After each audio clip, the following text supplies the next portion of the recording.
kabar nih, classmate? Udah gak sabar ya buat dengerin podcast kita selanjutnya. Apalagi kali ini masih ngomongin masalah bercare center drakor yang sebenarnya ini paling deket banget sama ibu-ibu. Yang kenapa sih paling deket banget? Ya lah, permasalahan anak ada di sini, terus permasalahan menyusui segala macem. Pokoknya lengkap banget sebenarnya drama ini. Jadinya kita juga sering untuk mengangkat ini gitu. Nah, ini ada 3 orang ibu-ibu hebat sih dari belakang yang berbeda pastinya pendidikannya.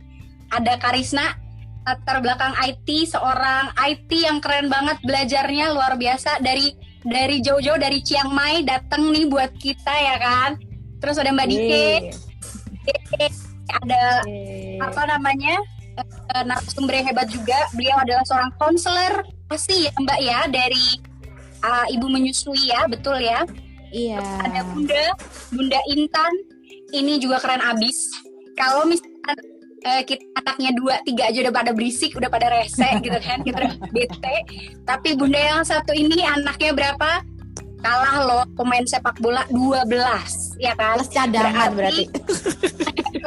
Satu cadangan, betul, ya kan? Nah, bagaimana pengalaman beliau mengurus 12 anak hebatnya? Yuk kita dengerin aja. Apa kabar nih narasumberku yang keren-keren 3 ini, Mbak Risna, Mbak Dike, Bunda Intan. Boleh dulu say hello kita. Halo, annyeong. Annyeong. Bunda, jujur banget nih buat saya gitu, saya pribadi ngaku banget luar biasa bisa wawancara Bunda sekarang gitu ya. Bunda ada nggak sih yang pertama kali buat ibu-ibu muda yang baru mau melahirkan gitu, ada nggak sih tipsnya yang kira-kira buat pegangan, Dek, supaya lo nggak tegang nih Dek gitu, pakai lo lah Dek buat kau nggak tegang gitu kan, bagaimana sih agar aman, sentosa, lancar, jaya buat melahirkan Bunda? Boleh Bunda, silahkan. Ya, siang ya Ibu, siang nih. Ya, selamat siang sampai malam ya. Pokoknya kita 12 jam aja gitu Bunda, ronda lah pokoknya. Oleh gawang teknis. Oke, Mbak Dike dulu deh. Mbak Dike, boleh Mbak Dike pertama kali tips buat perempuan yang baru mau jadi ibu atau akan jadi punya anak kedua berikutnya lah gitu. Persiapan apa aja yang sebenarnya harus kita ketahui? Apa ya persiapannya sih, mungkin ya tadi kita cari informasi ya seputar ya yang basic kayak perawatan bayi, terus proses menyusui gitu. Kalau pengalamanku dulu, selain ikut kayak kelas edukasi menyusui ataupun seminar parenting gitu, aku juga ikut ini kelas ini senam hamil ya kan. Nah itu kan penting banget tuh, yang kayak di Berkat Center tuh kan. Sebenarnya senam hamil itu benar-benar membantu loh ketika kita nanti dalam proses melahirkan itu. Pengalaman banget itu ketika aku ngelahirin anak kedua. Jujur itu effortnya tuh lebih tinggi dibandingkan anak pertama.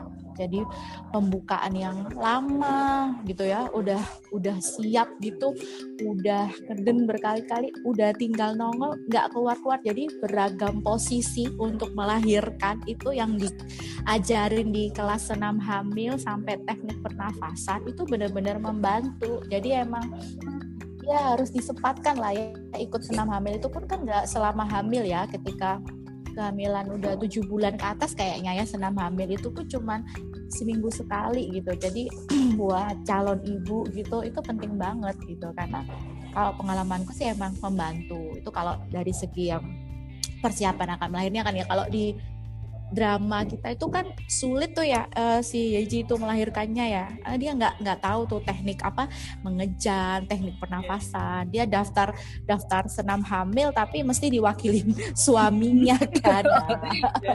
jadi ketika harusnya kan ketika dia kan lumayan ya, kehamilannya bisa dibilang cukup beresiko karena udah usia berapa, 40 tahun gitu kan ya, terus itu kehamilan pertama.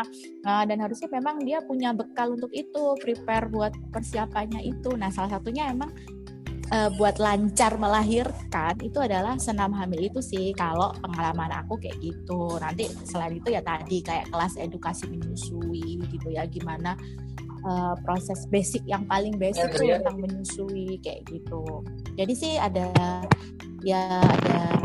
dua itu sih yang penting ya kalau pengalamanku. Boleh Bunda, silakan Bun. Jadi 12 putra-putri Bunda itu kan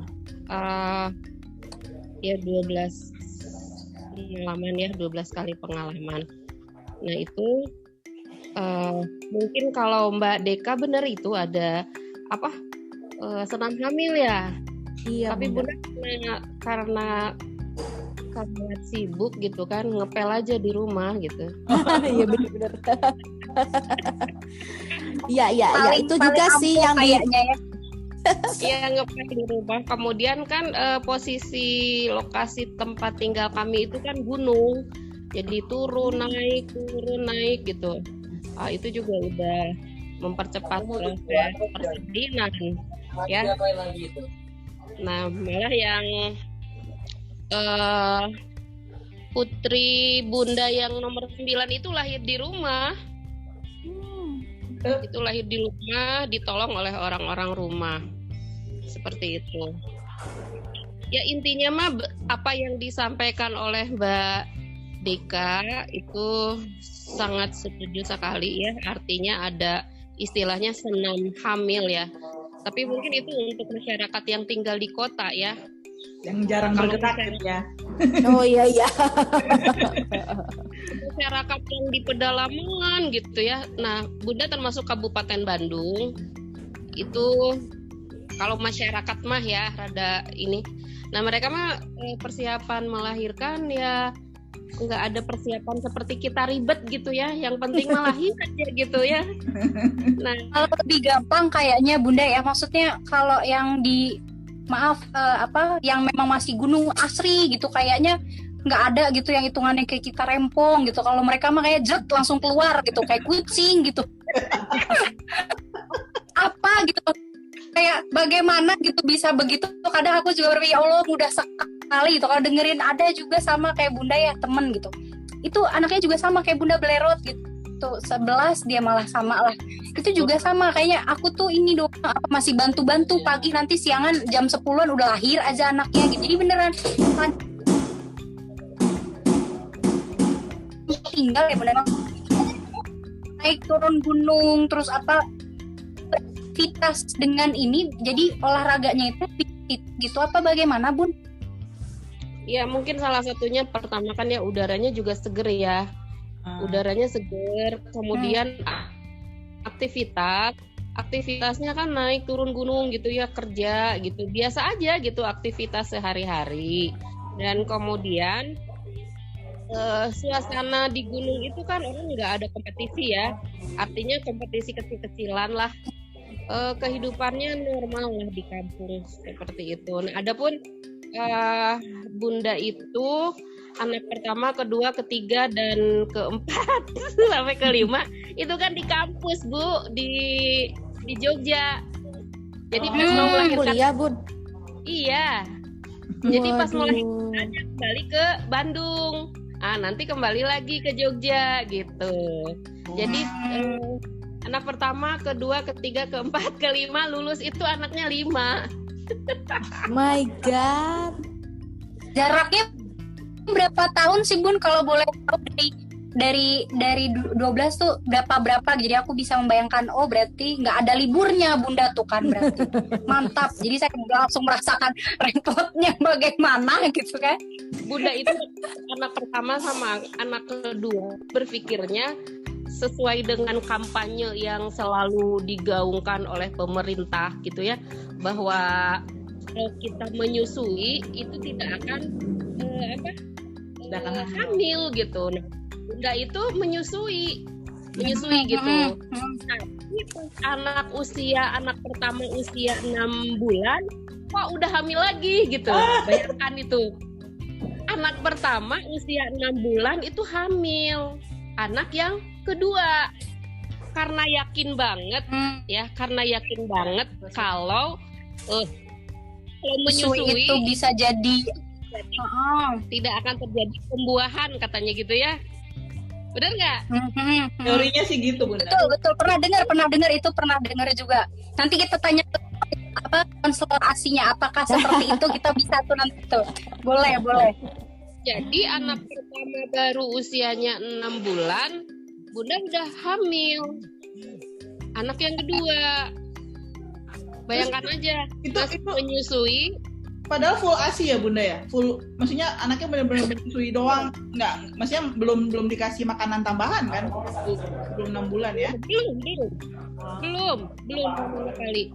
Waktu mau menyapih itu, supaya kandungan Bunda normal, khawatir tidak terjadi macam-macam kan, nanti anak itu kan harus disapih. Aduh, nangisnya berbulan-bulan itu, kasihan ngelihat anak disapih baru usia 8 bulan disapih. Aku tuh bundanya nangis, bayinya nangis, bunda nangis, bayi nangis gitu kan. Aduh, sedih banget. Jadi bayinya itu baru usia sekitar 8 bulan lah itu disapih. Karena sudah isi anak yang kedua gitu. Ya, karena ada resiko memang walaupun iya, Bunda kasihan ke anak yang nomor kedua. Nanti kan istilahnya teh rebutan ya. Tapi dalam praktek ada juga sih ibu yang anak kedua anak keduanya menyusui, dan kemudian anak pertama dan anak kedua bareng-bareng nyusu. Di tandem ya istilahnya ya, ada memang. Seperti kita. Jadi aku motong nanya, ikut nanya. Jadi, boleh, silakan. 8 bulan anak yang pertama disapih. Terus waktu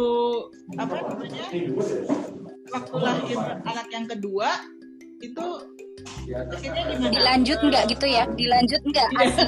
Anak yang pertamanya minta lagi apa gimana? Udah langsung sampai udah dikasih formula. Oh, anak kedua susu formula? Iya. Kasih susu formula. Apa ya? Mereknya nggak tahu. Bukan. Alasannya waktu itu kenapa Bunda? Akhirnya memberikan susu formula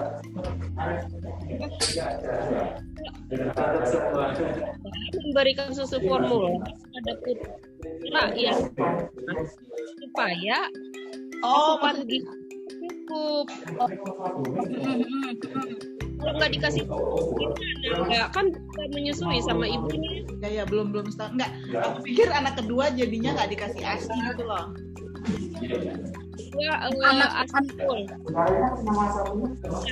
Anak pertamanya Kak yang tadi karena 8 bulan disapi itu jadi pakai susu formula dulu gitu. Jadi anak kedua baru sama Bunda gitu, ASI lagi. Ya Bunda, ya betul ya?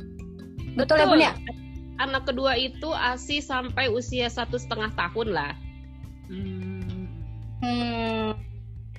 Dan itu Mbak Dike menghilang. Mungkin lagi ada tugas negara. Ya, nggak apa-apa. Bunda aja lanjut lagi ceritanya. Terus anak kedua sampai 1,5 tahun itu Dia isi lagi, Bun. Apakah isi lagi? Pertanyaannya sama.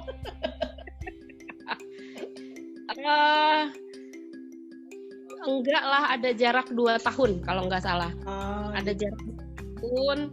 Nah, kemudian udah 2 tahun melahirkan putra yang ketiga. Jadi 1, 2, 3 tuh laki-laki, terus yang keempat itu 8, 9 perempuan. Ya semuanya ASI, Mbak. Semuanya ASI. Semuanya ASI ya. Kecuali yang nomor 1 itu karena orang Jawa mah bilang sundulan ya. Sundulan itu apa? Ada yang ngerti nggak istilah sundulan? Aku kurang mengerti. Sundulan itu ya itu saatnya punya adik gitu, dia si ibunya udah mau punya adik lagi. Belum besar udah punya adik lagi ya. Nah, kemudian yang paling tragis itu yang anak nomor 12 itu kan udah kering, itu air susunya udah nggak ada. Masa? Iya betul. Itu digimana-gimanain aja udah nggak ada efek. Anak nomor 10 prematur, usia kandungan sekitar 8 akhir. Nah, jadi selama beberapa di rumah sakit kan ibunya dibilang onde, nah, nyampe di rumah si anaknya bunda itu udah nggak mau mimi puting ibunya. Tapi anak yang nomor 11 normal mimi gitu. Nah, anak yang nomor 12 yang udah kehabisan bener-bener kering, udah nggak di itu apa di mimi juga udah bahasa Sunda nama lepet gitu. Ini bahasa baru lagi juga tuh, nggak ngerti aku tuh lepet. Ya udah nggak ada. Dipakai. Aku menemukan ada dua hal yang bisa aku tanyakan Mbak Dikin. Katanya nih ya, itu juga ajakan pemerintah kan, ayo menyusui ya. Ternyata memang banyak kejadian menyusui walaupun full ASI ternyata bisa kesundulan atau ada adiknya lagi. Sebenarnya seberapa besar sih? Nggak semua orang bisa disamain memang. Saya cukup berhasil dengan ASI doang itu jadi alat KB alami gitu ya. Nah tapi untuk bunda ternyata tidak berhasil. Ada di beberapa teman juga tidak berhasil. Nah Mbak Dike, sebenarnya pengaruh kita menyusui dan akhirnya kita bisa hamil lagi. Terus yang kemudian mungkin bunda dari anak pertama sampai ke 12 itu kan ada faktor usia juga ya. Jadi tadi kan ya, jadi benar tuh pengaruh dia juga akhirnya mempengaruhi produksi ASI gitu. Jadi mungkin ada beberapa hal juga yang bisa jadi kapan sih susu formula itu akhirnya boleh diberikan kepada anak supaya tidak membahagiakan. Begitupun kadang kita kalau untuk beberapa ibu kadang karena tidak pernah mengasihi itu akhirnya merasa aku bukan ibu yang seutuhnya gitu karena anakku susu formula. Nah kayak gitu-gitu boleh nih Mbak Diki kita dengarkan pendapatnya gitu. Luar biasa banget ya ceritanya Bunda Intan ini. Aku mau bahas yang ini KB alami ya. Apakah menyusui itu bisa jadi KB alami? Sebenarnya ini juga masih belum ini ya keakuratannya ya, KB apapun itu tuh nggak 100% gitu ya, KB apapun itu. Tapi untuk menyusui sebagai KB alami itu ada 3 tuh syaratnya supaya bisa kayak gitu. Yang pertama tadi apakah benar-benar eksklusif? Artinya cuman ASI dan hanya ASI. Selain itu kan menyusui dan itu hanya direct breastfeeding atau menyusui secara langsung. Jadi meskipun ASI tapi kalau diperah dikasih media lain, nah itu udah nggak bisa tuh, syarat pertama udah gugur. Jadi benar-benar harus yang direct breastfeeding, menyusui secara langsung. Jadi walaupun enggak kok tetap ASI eksklusif, nggak ada asupan lain selain ASI, tapi ternyata ada momen-momen diberikan dengan ASI media bantu. Nah itu udah nggak bisa tuh syarat itu. Kemudian yang kedua itu bayinya ya memang harus yang berumur kurang dari 6 bulan. Nah kalau bayi udah 6 bulan meskipun masih menyusui udah nggak bisa jadi KB alami. Kan kalau bayi udah 6 bulan bayi udah MP ASI ya kan, nggak cuma ASI asupannya. Nah yang terakhir KB menyusui bisa jadi KB alami selama habis melahirkan, itu kan ya habis masa nifas ya, itu belum menstruasi lagi. Tapi kan ada tuh misalnya udah nifas 3 bulan, bulan kelima udah menstruasi. Nah meskipun masih bayi umur 6 bulan meskipun menyusui tapi nggak bisa buat jadi KB, karena kalau udah menyusui berarti udah ada udah subur lagi gitu. Kalau udah subur lagi ya peluang untuk hamilnya juga ada lebih besar lagi. Jadi itu sih syaratnya. Jadi mending ya menggunakan kontrasepsi ya kalau untuk menjalin. Jadi nggak bisa menggunakan menyusui sebagai KB alami. Banyak kok pilihan kontrasepsi yang aman untuk ibu menyusui itu. Jadi kayak gitu sih untuk yang menyusui sebagai KB alami gitu ya. Itu sih Kak. Untuk yang kapan istilahnya kegawatan seorang bayi dibutuhkan air susu tambahan di agregat keberapa dari indikasi 0 sampai berapa, boleh nggak bocorannya? Misalkan saatnya si ibu menyerah untuk give up lah, udahlah saya tidak ASI lagi gitu, tuh di tahap keberapa? Kalau kalau yang sebenarnya ya, yang benar banget susu formula itu baru diberikan ketika ada indikasi medis. Nah, indikasi medis itu yang menentukan pastinya dokter, ya kan? Dokter yang tahu indikasi medisnya. Nah, itu pun ketika dokter menyarankan untuk susu formula, biasanya untuk bayi-bayi yang secara medis memang membutuhkan susu formula, itu susu formulanya tidak dijual di pasaran secara bebas. Jadi diresepkan. Nah, itu sih kalau yang menurut panduan WHO sama UNICEF ya. Jadi itu kalau ukurnya seperti itu. Nah, kalau misalnya udah give up, nah kita cari tahu dulu nih give up-nya karena apa. Nah, kita bantu di situ. Tapi kalau memang pilihannya ibunya untuk tidak mau, maksudnya bukan tidak mau menyusui, tapi udah give up banget. Nah, itu sih ya kembali lagi ya ke keputusan masing-masing orang. Karena kan pasti orang tuh mengambil keputusan dengan pertimbangan tertentunya. Cuman kalau secara medisnya, secara berdasarkan WHO, UNICEF dan organisasi breastfeeding itu nggak ada baru beneran boleh sufor ya, memang kalau udah disarankan oleh dokter dan sufornya sufor yang khusus gitu loh. Kalau misalnya tadi yang kayak kasusnya Bunda apa yang udah kering ya, itu aku nggak tahu ya Bunda itu usia berapa ya, tapi aku mungkin yang belum pernah baca kali ya, belum pernah dengar juga kalau di kehamilan keberapa gitu misalnya atau usia berapa itu benar-benar nggak bisa memproduksi ASI. Tapi memang secara idealnya, secara anatominya, yang namanya ibu melahirkan pasti payudaranya juga akan menghasilkan ASI. Nah, kenapa nggak keluar? Kenapa nggak ini tuh nanti yang digali lagi? Kenapa ya? Misalnya mungkin karena posisi sama pelekatannya atau ada apa itu yang perlu digali lagi. Tapi kalau menurut aku ketika sepengetahuan aku ya, kalau yang namanya ibu habis melahirkan ya pasti dia akan bisa payudaranya memproduksi ASI. Cuman kenapa nggak bisa keluar, kenapa sedikit, nah itu yang akan harus digali-gali lagi. Jadi kayak gitu sih kalau sepemahaman aku. Oke, aku mau bahas ini ya, mau bahas apakah benar kalau kita ngasih susu formula di bayi baru lahir itu membantu ibu dan bayinya, dalam artian tidak ada kondisi khusus, artinya secara medis ya, nggak ada penyakit tertentu atau kondisi khusus medis lainnya.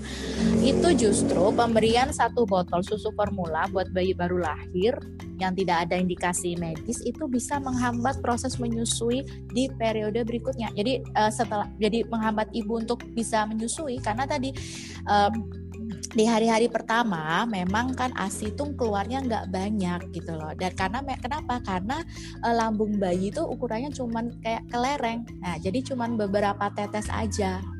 Seperti itu. Nah, kemudian gimana ya taunya kita ASI kita itu cukup atau enggak? Itu bukan dari di kita perah ya, kita lihat secara jumlahnya, tapi kita lihat indikatornya. Jadi kalau bayi umur 1 hari, kita lihat kalau dia udah pipis minimal 1 kali sehari, itu berarti udah cukup. Kecuali kalau dia nggak pipis seharian, berarti nggak ada nutrisi yang nggak ada ASI yang masuk. Tapi kalau dia udah pipis 1 kali minimal atau bahkan lebih dari 1 kali, walaupun kita ngelihat kayaknya ASI yang kita perah gitu ya, kita kan bisa ngelihatnya tuh ketika kita perah kan, bukan ketika pas anaknya nyusu. Nah, itu berarti udah cukup gitu. Nah, lanjut lagi, kenapa kok perlu susu formula bisa menghambat ya? Karena kalau bayinya lambung bayinya udah terisi ASI, berarti kan udah isi formula, berarti kan udah kenyang. Bayinya jadi kenyangnya lebih lama, jadi lebih sering tidur. Nah, bayi lebih sering tidur, ibu lebih sering tidak menyusui. Ibu lebih sering tidak menyusui, maka produksi ASI juga nggak akan berjalan, ya kan? Karena kan ASI itu diproduksi dengan hisapan bayi, ya kan? Semakin jarang bayi menghisap payudara, semakin jarang pula ASI itu diproduksi karena nggak freeze. Koneksinya Mbak Dike agak freeze. Iya, sinyalnya mungkin ya. Coba Sinyal biasanya. sebentar, aku jadi penasaran Iya, sama iya, iya. sorry, aku mau motong, mau nanya sama Bunda. Bunda waktu Oke, yang anak ke-12 ceritanya waktu itu Bunda umurnya berapa? Sekitar 45 apa 46 tahun lah. Oh, terus itu ceritanya sampai hari keberapa akhirnya Bunda memutuskan ini kayaknya nggak keluar lagi ASI-nya gitu? Ya, sekitar 2-3 bulan, Mbak. Kan kasihan si anaknya ini kering gitu ya. Si miminya kering gitu. Terus anaknya juga kelihatan gigit-gigit terus tuh si putingnya ya. Jadi putingnya tuh digigit terus aku juga tersiksa digigit mulu. Iya, jadi mainan doang ya. Sering teriak-teriak, aku teriak, au, gitu. Tapi sebenarnya Bunda udah usaha, maksudnya sampai nggak langsung baru seminggu langsung udahlah cukup gitu, nggak gitu kan ya Bunda ya? Enggak. 2-3 bulan masih saya coba. Kasihan. Dan itu kan ada perasaan berdosa ya, karena kakak-kakaknya semuanya relatif mimi ASI gitu. Nah, sementara dia kesannya dia nggak kebagian. Dan anak bungsu ini lahir ketika saya S2. Mungkin stres juga ya. Jadi ada pengaruh, bukan stres. Iya. Lagi stres kayaknya ngurusin tesis tuh.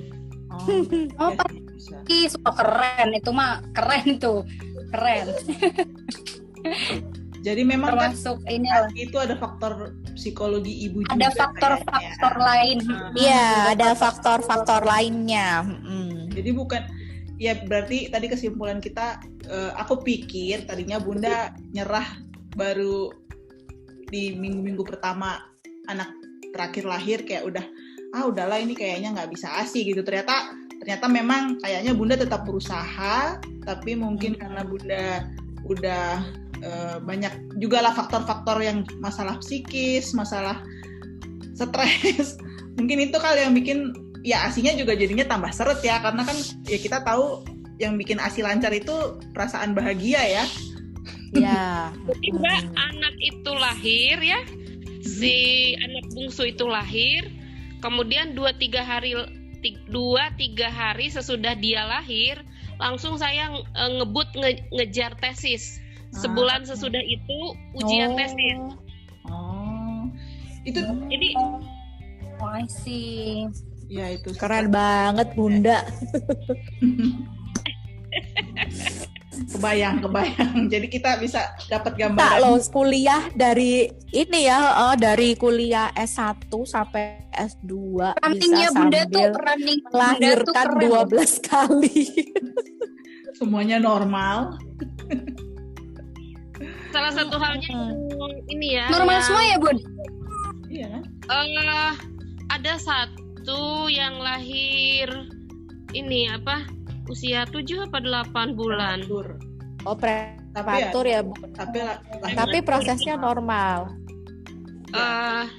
Normal. Lahir ngeberusut gitu. Nggak ada mulesnya.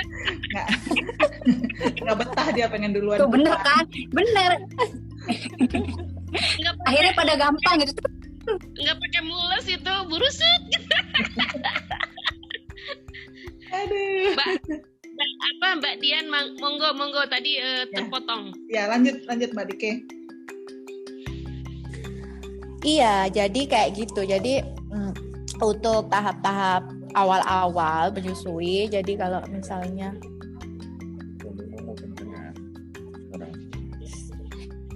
ya, jadi kalau tahap-tahap awal itu jadi baiknya dicari dulu cari bantuan, digali masalahnya apa, kenapa nggak bisa nyusuin, kenapa nggak keluar ASI-nya. Jadi itu dicari bantuan dulu gitu. Terus kalau sama sekali nggak keluar, nanti sehari lapar nggak bisa bertahan bayi itu sampai 72 jam ya, tapi dengan dipantau khusus, jadi nggak mungkin nggak keluar sekali, pasti keluar, cuman kita nggak kelihatan karena kan tadi cuman beberapa tetes aja udah cukup gitu loh. Jadi makanya penting banget ya ketika menyusui itu memilih fasilitas kesehatan yang mendukung. Jadi baik itu perawatnya ataupun dokternya itu tetap support. Oh oke, Bu, kita tunggu, kita coba dengan cara ini. Jadi nggak buru-buru langsung. Oh, aduh nggak kasihan ya, lapar seharian nggak dapat makan apa-apa. Kita kasih susu formula, nggak seperti itu. Makanya penting banget buat satu lagi ya, persiapan yang sebelum melahirkan itu pentingnya kita shopping. Jadi kayak shopping fasilitas kesehatan. Jadi kita benar-benar milih yang benar-benar pro ASI, yang benar-benar nanti akan membantu kita dalam proses menyusui di awal-awal kelahiran bayi gitu.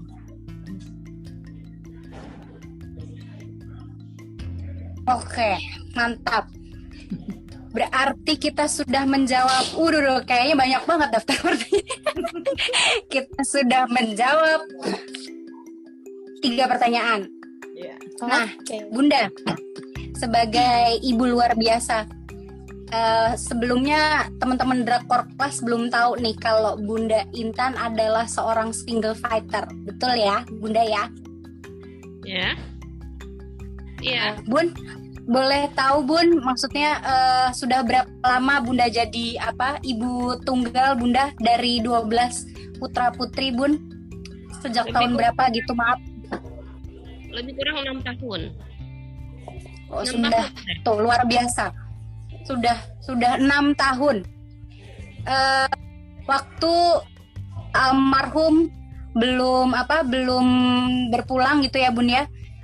Seberapa besar dukungan suami, terutama keluarga juga dalam proses menyusui Bunda Intan gitu ya, sampai benar-benar hitungannya Bunda bisa menyelesaikan tadi istilahnya 5 anak pertama lahir di Jogja ya kan, waktu pas sekolah. Ngajar apa sekolah Bunda, maaf? Ngajar ya kayaknya ya, ngajar.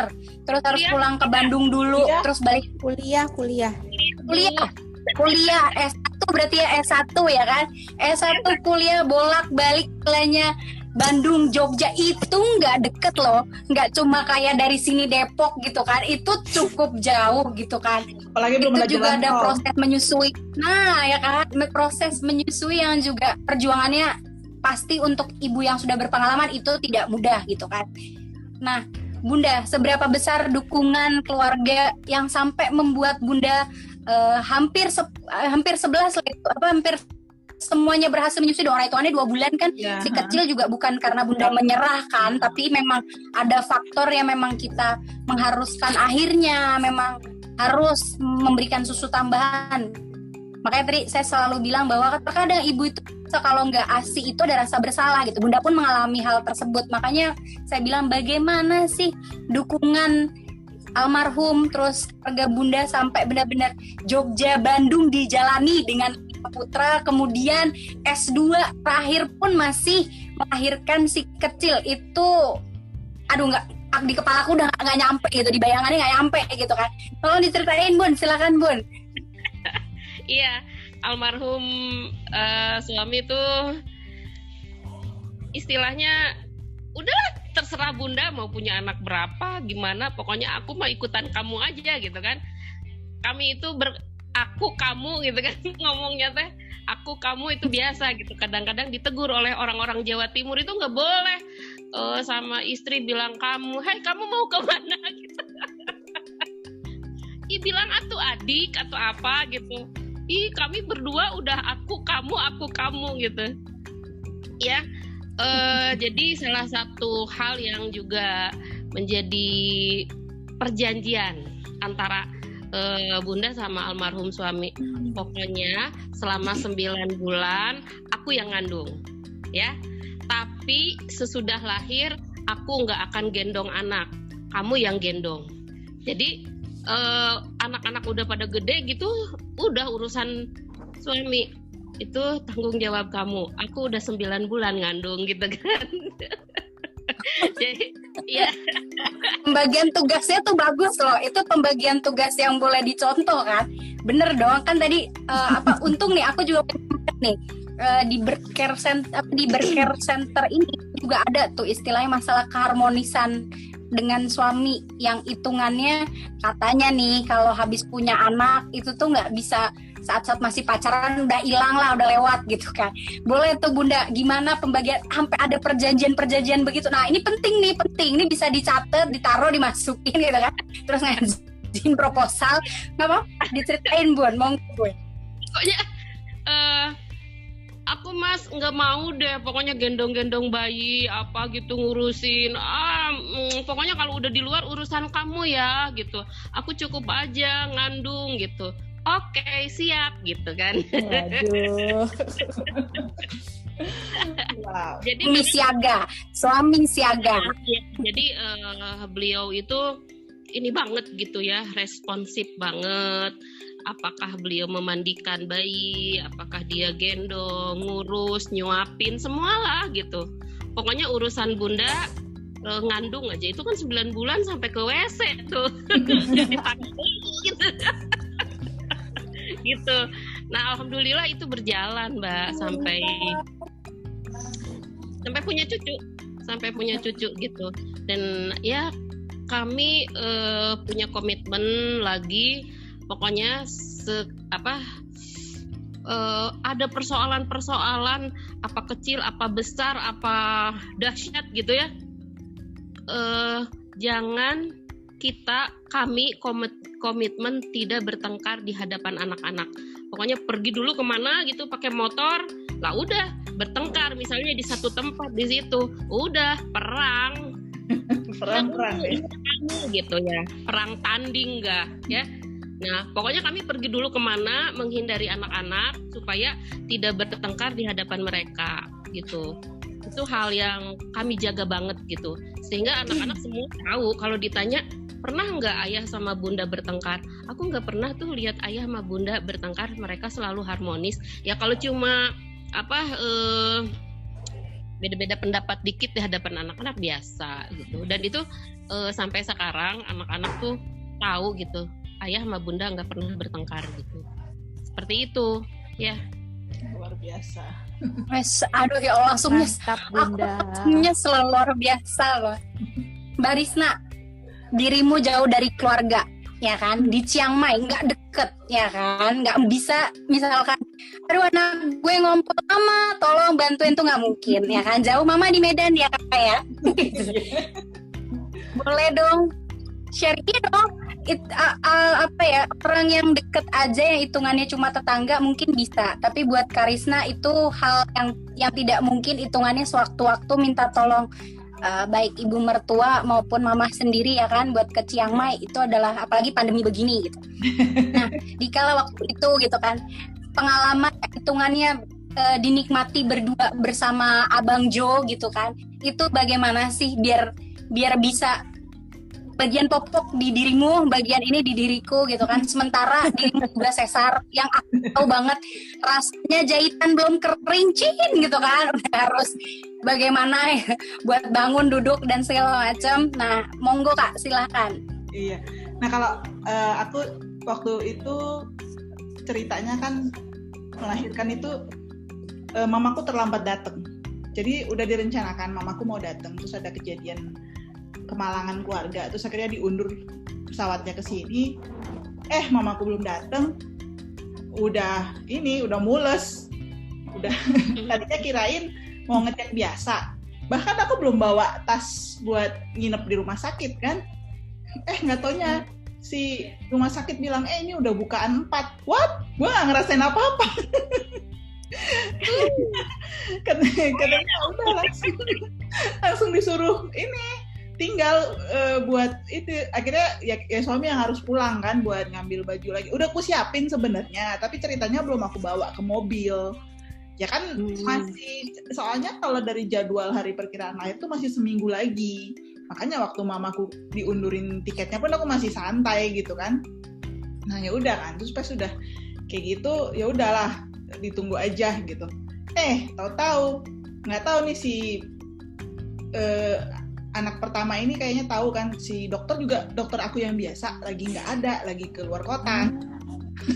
Jadinya kan aku ngerasanya kayak, waduh, mamaku tak ada, dokterku yang biasa tak ada, bagaimana ini gitu kan.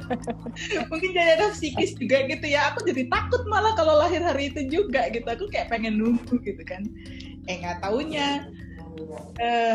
Ya anaknya juga kayak tahu kali emaknya nggak pengen lahiran hari itu, karena kayaknya tuh nginep semalam, nggak nambah pembukaannya dong. Jadi apa ya udah pas besoknya si dokterku udah datang tuh, udah dia cek gitu ya, tahu ketubanku udah kering. Terus udah gitu dia ini lagi, ya udah kita tunggu aja. Aku akhirnya diinduksi udah terasa tuh semua mulus-mulus apa gitu, tapi pembukaan nggak nambah. Akhirnya malah sampai aku demam. Sudah aku demam, si dokter bilang, ini gimana, masih mau nunggu atau mau gimana gitu lah. Aku udah demam, terus heartbeat anakku udah nggak teratur katanya kan. Ya aku mikir, wah ini gimana gitu kan. Ya kalau suami sih bilang ya terserah, kita kan udah usaha buat lahiran normal, tapi kalau memang membahayakan ya udah nggak apa-apa lah, sesar juga nggak apa-apa, kita maksimal kita punya anak nanti 3 kok, kalaupun mau maksimal kan waktu itu mikirnya gitu ya. Si dokternya masih nanya lagi, dokternya memang pro dengan lahiran normal banget ya, makanya aku pilih sama dia gitu. Terus dokternya nanya, kamu yakin mau sesar aja gitu? Udahlah dokter, daripada gue nya nggak selamat, anak gue nggak selamat, udahlah nggak apa-apa lah, sesar juga nggak apa-apa gitu kan. Udah gitu aku sesar kan. Nah itu, tapi untungnya tuh itu rumah sakitnya staffnya semuanya pro ASI, semuanya itu juga, biarpun aku kan juga mengalami masalah bahasa ya, ceritanya lahiran di Thailand itu yang cuma bisa bahasa Thailand tuh aku, suamiku bisanya bahasa Inggris, sedangkan staff medical di sana bahasa Inggrisnya itu limited, terbatas gitu.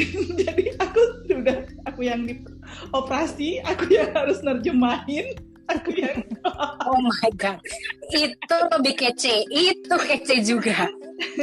Ya udah, tapi woman kan. Ya untungnya ya apa, kalau dokterku bisa sih bahasa Inggrisnya, jadi ya paling suami nanyanya sama si dokter lah ya gitu.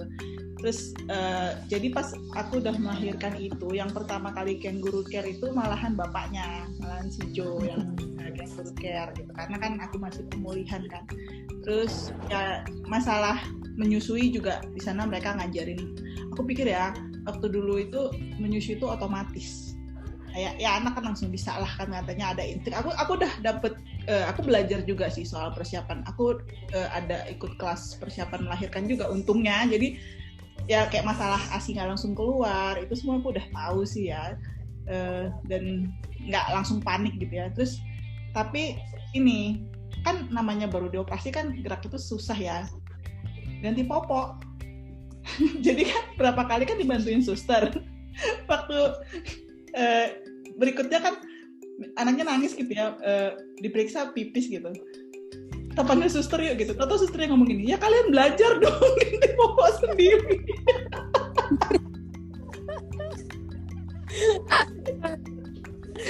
Akhirnya yang pertama, masa susternya bawa pulang juga, makanya suruh belajar. Ya kan itu kan namanya juga masih manja ya, masih hari kedua lah ya, masih kan baru. Tapi di berker itu ada loh. Iya, di berker center. Di berker juga ada loh adegannya, itu ada di rumah sakit yang yang nangis, terus ada dioper ke suster, terus susternya juga ngomong, halo, terus ngapain dibawa ke sini ya, lu belajar sendiri kan. Dan itu dialami ya, Pas nonton berker center itu aku agak-agak nostalgia gitu, gue banget ya. Bukan, atau gini, sama kayak bukan cuman gue yang kayak gitu, ternyata yang gitu. Terus jadi yang pertama kali belajar ganti popok itu justru suami, karena kan aku belum bisa belum bisa sering-sering, belum bisa gerak ya. Walaupun kan sebenarnya disuruhnya langsung latihan jalan kan, walaupun operasi kan, malah katanya semakin lama kita latihan itu bakal semakin susah, jadi mendingan langsung latihan jalan gitu kan. Ya udah, tapi kan antara jalan berdiri sama ganti popok itu kan udah lain cerita ya. Ganti popok kan harus pakai agak bungkuk dikit kan. Jadi aku bilang, bantuin lah. Untungnya ya termasuk suami siaga juga sih, dia langsung ya udah. Jadi yang duluan belajar ganti popok sih Joe, bukan aku. Ya. Iya itu, untungnya dia Mantap. tahu gitu. Ini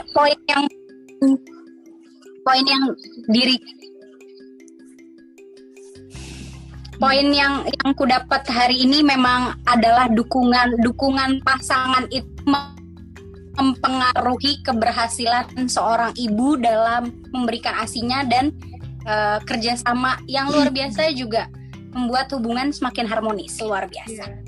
Iya, Mbak Dike, pernah ada pengalaman juga dimarahin suster gara-gara nggak bisa ganti popok atau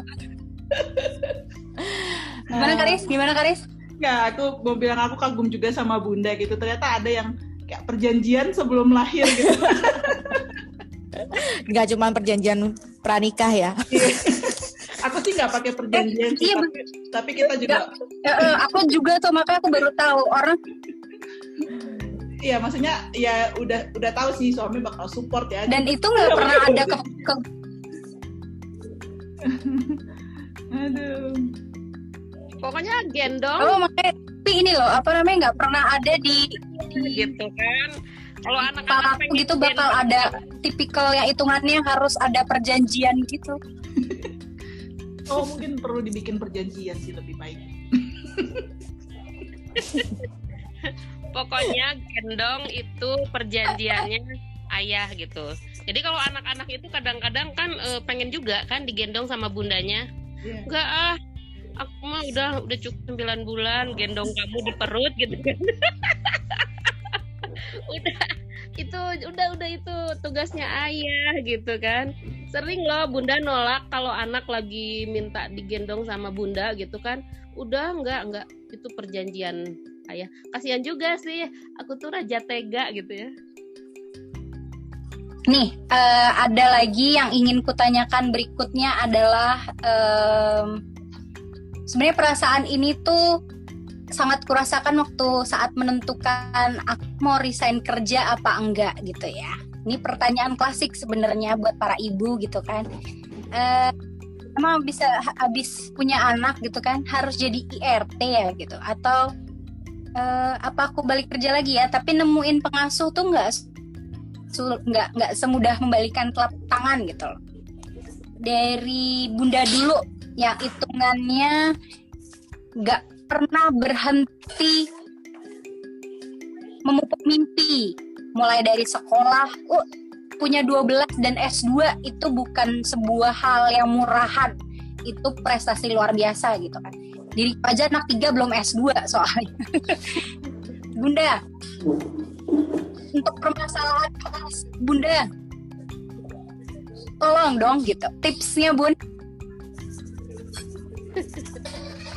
Ya, memang ya yang paling utama tuh kerja sama suami itu saling benar-benar saling memahami gitu, saling sadar, saling memahami, itu yang paling utamanya.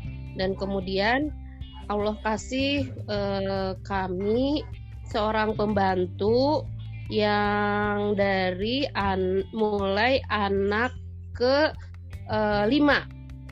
Nah, mulai anak ke-5 itu pembantu itu ya sampai sekarang anak ke-12. Itu si emak namanya. Itu setia banget itu dengan dengan kondisi-kondisi yang kami masih ekonomi masih di bawah titik 0 gitu. Jadi emak itu ya katakanlah pembantu itu ya kayak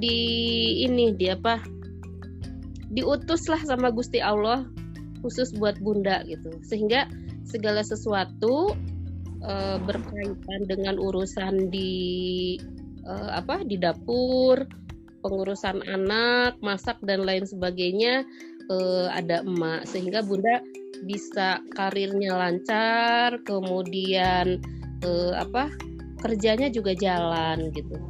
Kalau nggak ada emak ya, namanya Mak Umi gitu, kayaknya sih bunda nggak bakalan sukses kayak gini.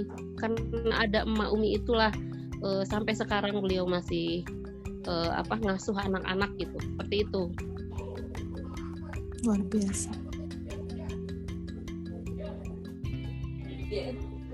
Buat Mbak Dike, dirimu juga seorang guru, wah mantap ini ya kan? Ada tipsnya buat berbagi? Kalau aku ya sama sih ya kayak Bunda, cuman kan emang tadi ya habis melahirkan itu jadi IRT gitu ya.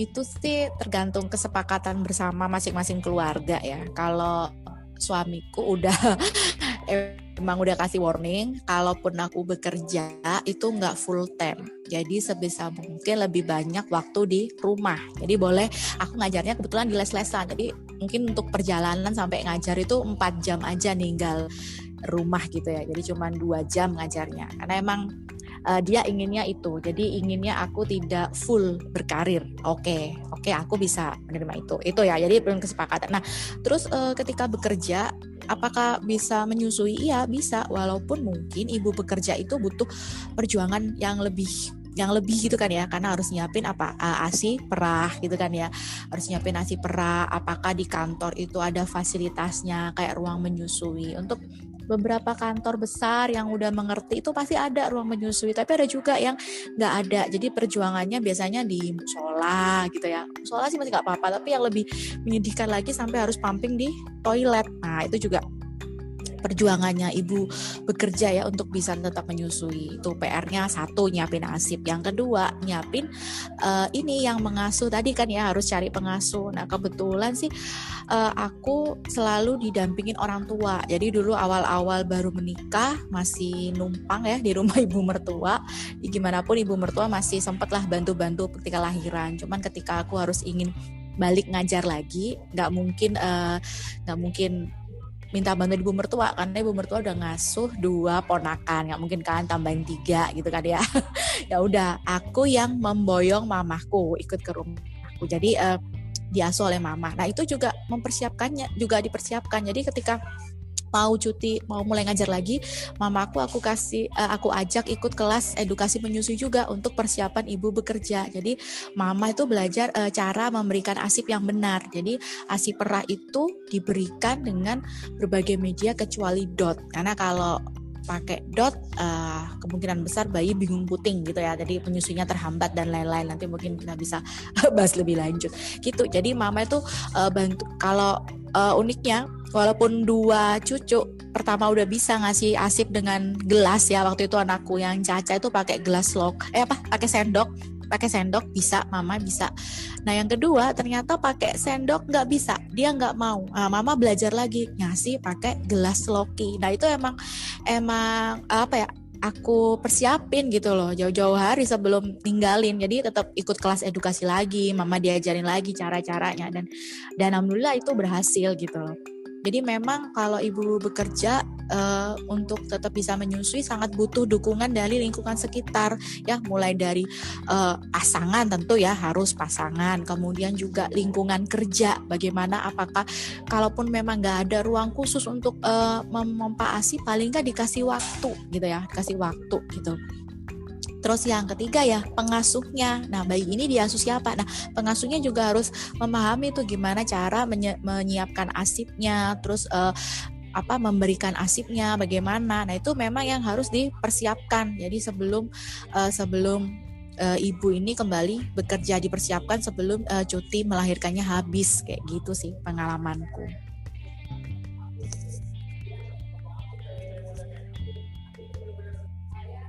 Kak Risna, pernah ada pengalaman misalkan bekerja terus akhirnya stop dulu atau bagaimana? Ya jadi kalau aku di sini nggak bisa ada kemudahan dengan mengundang mertua atau mama untuk tinggal lama ya, karena mereka pasti kesulitan, bahasanya kan mereka nggak bisa gitu, dan mereka kayak mama pun paling lama sebulan itu udah bosen.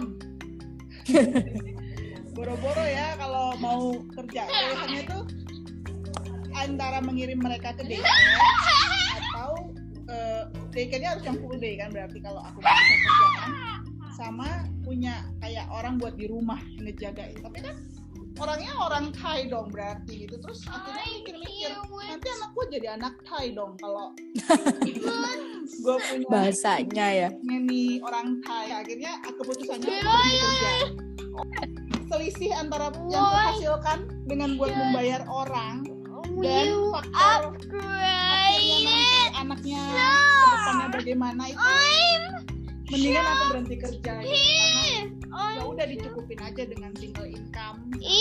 I'm just and then 10 Jadi minutes. nanti kalau anak-anak udah ada Age besar, now. mungkin kalau balik kerja ya bisa. 40 Cuman ya kita lihat saja. time. Mungkin kerjaan part time ya. Kayak I Mbak want Dike.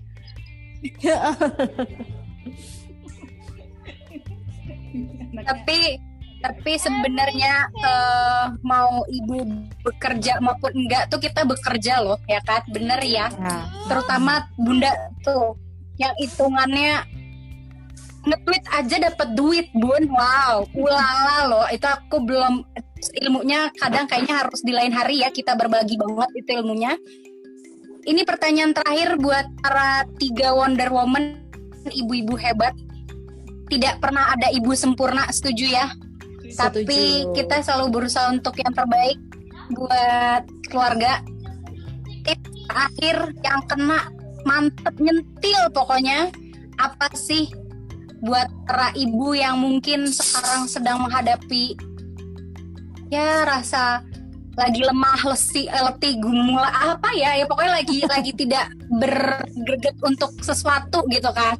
Kali aja dengan mendengarkan kita bercurhat ria di sini yang sampai malam gitu loh.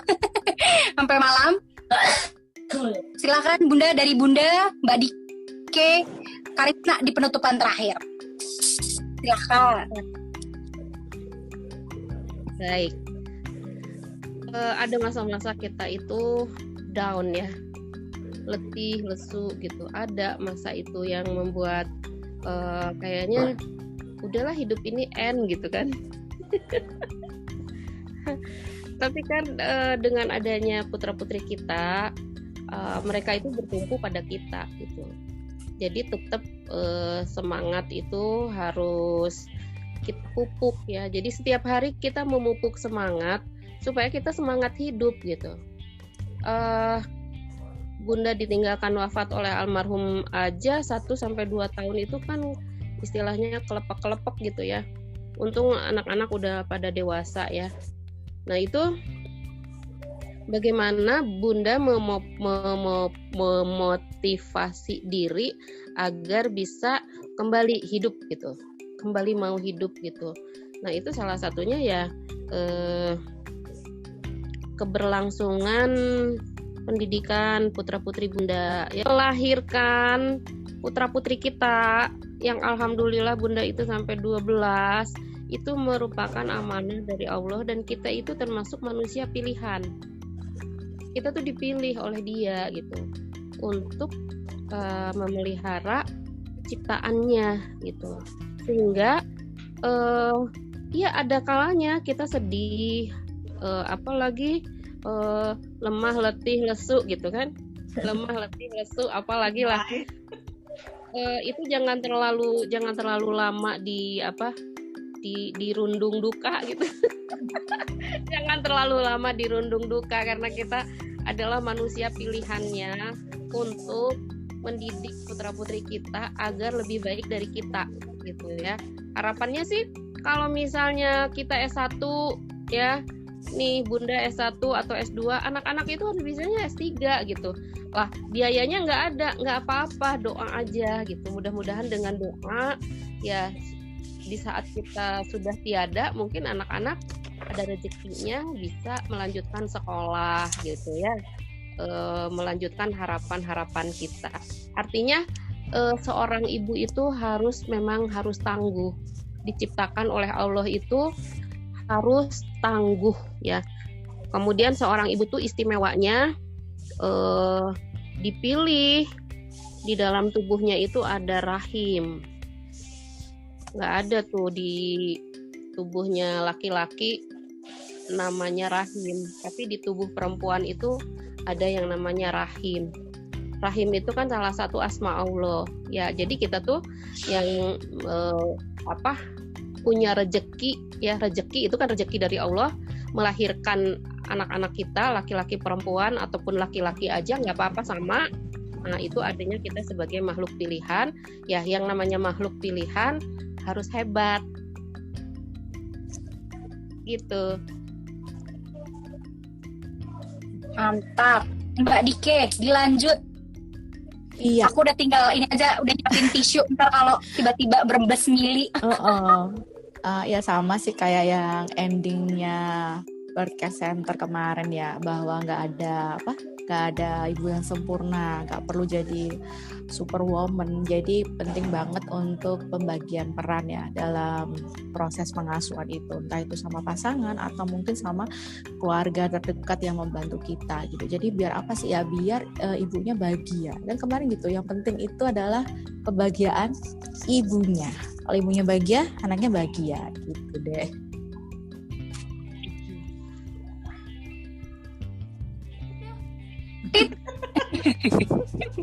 Udah singkat Pikir aja. masih panjang nih, mau put catat enggak? Ini put catat loh. Ini kayak PR loh. Nih loh. Ada catatannya, Bo. Udah gitu aja. Nggak usah panjang-panjang. Kesimpulan mah pendek aja Intinya ya. gitu aja. Sampai bengong ya. Karisna, Apa tuh kesimpulannya? udah ini kok kelar, mau ngelanjut gitu, udah mau kelar udah nyatet kok berhenti. Karena masih koma gitu. Karisna, silakan. Setuju juga dengan Bunda, dengan Mbak Diki gitu ya. Kita nggak ada ibu yang sempurna, tapi kita itu ibu ya dapat keistimewaan gitu loh untuk mendidik anak gitu. Tapi yang aku dapetin juga dari drama Birdcast Center itu ya, setiap orang itu punya pertimbangan masing-masing. Kondisi setiap orang itu nggak sama gitu. Mau kita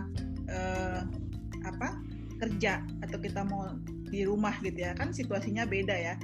Ada yang aku tuh nggak bisa gitu kalau di rumah aja sama anakku tuh aku bisa gila gitu loh, misalnya kayak gitu ya. Walaupun nggak usah ngerasa semua orang tuh harus bisa jadi ibu yang sempurna kayak ibunya Sarang gitu, yang buat anak kembar bisa lancar, anaknya semuanya bagus, apa nggak ada ibu sempurna. Kalau ada yang kita lihat sempurna di Instagram itu settingan. Itu settingan, nggak usah deh. Meme baru itu kayak gitu, ada meme baru loh, kayak apa yang masalah setnya itu ada meme baru, apa gara-gara startup tadi malam ya. Kan si siapa Nam Jin Hyuk itu posting dia lagi kedinginan di atas kapal feri. Kenyataannya pada di film adalah dia lagi highlight menikmati musim panas ya kan, berarti memang di Instagram itu hati-hati ya Bo ya, bisa jadi belakangnya udah kayak kapal kaca tapi settingannya rapi dan mulus. Iya. Jadi Lanjut Karisna. Ya, semua ibu itu ingin yang terbaik kan. Terus ya kita punya kondisi kita masing-masing lah. Jadi nggak usah ngerasa kenapa dia bisa gua enggak gitu. Nggak usah bersaing sama ibu lain juga ya, nggak sih? Tiap orang itu punya kelebihan dan kekurangan juga kan gitu. Jadi memang kuncinya kerjasama dengan pasangan. Kalau aku selalu ngomongnya gini, punya anak berdua, ngurus ya berdua, masa gue doang, ya gak? Ya itu Kak, slogannya AYASI tuh, bikinnya berdua, urusnya berdua. Dong, punya anak berdua, urus berdua. jangan itu kan anakmu urus sana gitu, enggak dong. Dan ya memang ya kita semuanya kan kembali ke situasi ya. Kalau memang suami umumnya katanya kan yang kerja capek di luar, jadi mereka mungkin pas di rumah itu udah nggak sempet lagi buat main sama anak atau gimana gitu ya. Itu kita harus ngerti gitu. Tapi jangan sampai juga kita biarin misalnya suami nggak pernah main sama anak dengan excuse gue kan capek gitu. Pas weekend juga, pas akhir pekan juga tetap nggak mau main sama anak. Itu kita harus ingetin lah yang kayak gitu-gitu gitu. Itu anak juga butuh ayahnya, nggak cuma ibunya doang yang gitu-gitu kan. Jadi ya itulah, nggak ada orang yang sempurna, nggak ada ibu yang sempurna. Yang penting tapi tetap bahagia gitu, semuanya didiskusikan. Satu hal yang aku ingat juga dari drama Birdcast Center ya, kan yang ibunya si Sarang tadinya dia itu berharap suaminya itu ngerti perasaan dia gitu. Oh, tanpa ngomong itu ya. Iya, tapi dia nggak ngomong. Laki-laki itu nggak ngerti. Bukan kalau pembaca lagi pikiran ya. Iya. Iya, bukan pembaca pikiran, dan para wanita bukan penebak hati pria ya kan. Jadi Ya, namanya katakanlah say it ya. Dalamnya laut bisa diduga, dalamnya hati siapa yang tahu ya nggak? Kalau lu nggak ngomong, kita nggak kan. Ya mana gue ngerti. Ya nggak bisa berharap lu harusnya tahu dong. Ya enggak dong, lu nggak pernah bilang ya kan. Jadi itu juga contoh dalam drama Berker Center yang aku pikir gini, bener nih, banyak nih wanita yang suka misuh-misuh, harusnya kan lu tahu gitu, tapi kok gitu ya, padahal dia nggak pernah ngomong gitu, tapi ternyata kita harus bilang gitu loh, biar mereka, oh kayak gitu, oke deh, lain kali lu harus bilang ke gue ya, biar gue tahu kan gitu kan di drama itu kan. Jadi aku suka banget pas bagian yang itu, jadi ternyata memang suaminya itu bukan jahat, Nggak ngerti, bukannya nggak mau tahu. cuman memang nggak sensi aja. Itu ya mungkin ngerasanya, loh lu nggak pernah komplain, gue pikir baik-baik aja kan gitu kan. Iya. Baik-baik aja, beneran baik-baik aja, bukan baik-baik aja karena ya udah deh gue ngalah gitu kan. Ternyata bom waktu juga gitu kan. Kita harus ngomong kalau kita memang kita butuh bantuan, ngomong, jangan menolak untuk menerima bantuan gitu, jangan gengsi kayak kalau gue nanti begini kesannya gue bukan ibu yang sempurna. Nggak ada lah ibu sempurna, nggak ada gitu. Kita nggak ada berusaha sebaik bisa Iya. Itu gitu sih, jadi panjang kesimpulanku. Ya. Kalau dari tinjauan otak itu kan, kalau otak perempuan sama otak laki-laki itu kan beda ya. Kalau laki-laki itu harus deskripsi gitu, harus dijentrekeun bahasa Sunda nama, dijentrekeun, dijelaskan gitu. Nggak bisa pakai bahasa kalbu, nggak akan nyambung. Bahasa kalbu. Kayak kode-kode rahasia bangsanya 007 nggak nyambung ya. Tidak akan. Suami dimanapun juga pakai bahasa kalbu itu nggak nyambung. Ya, gitu. Setuju.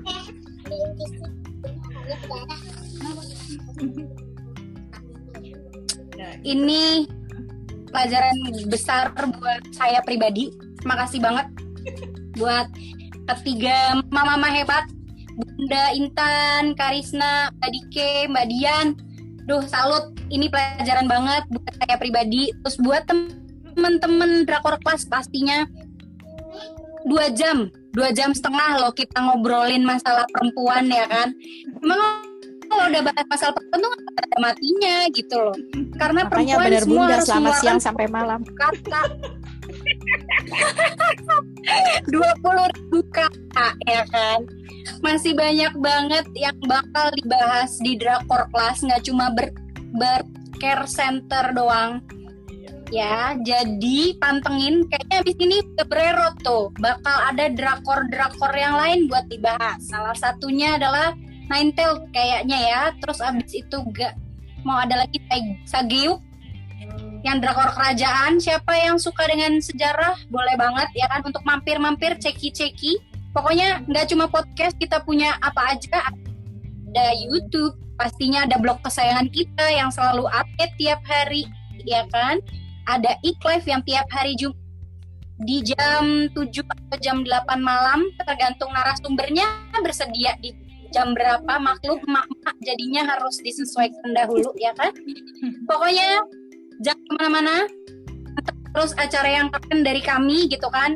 Jangan lupa kita udah kenalan juga sama tim KCTI gitu kan. Ada loh tulisannya di blog Karisna, dan bentar lagi akan tayang tulisannya di Drakor Class. Ternyata kita punya kaitan sama kebudayaan Korea itu udah luar biasa ya kan. Dan kalau Drakor Class di salah satunya mereka ajak target dari drakor aja kita bisa ngebahas 2 jam setengah kayak gini gitu kan. Itu nggak lain dan tak bukan cuma ada di Drakor Class gitu ya kan. Makanya jangan di Drakor Class, baik web, blog ya kan, terus ada YouTube, ada Instagram, ada Twitter, kita juga nge-tweet ya kan, terutama Bunda Intan yang udah menurunkan sedikit ilmunya ke kami. Dan besok mungkin ada juga dari Bunda Intan khusus untuk ilmu Twitter ya. nanti kita jadwalin lagi. Oh. Sih. Jadi susah kalau mau pulang agak susah. Jadi jangan kemana-mana. Bye-bye. Sampai bertemu Bye-bye lagi for now. di acara yang Dadah.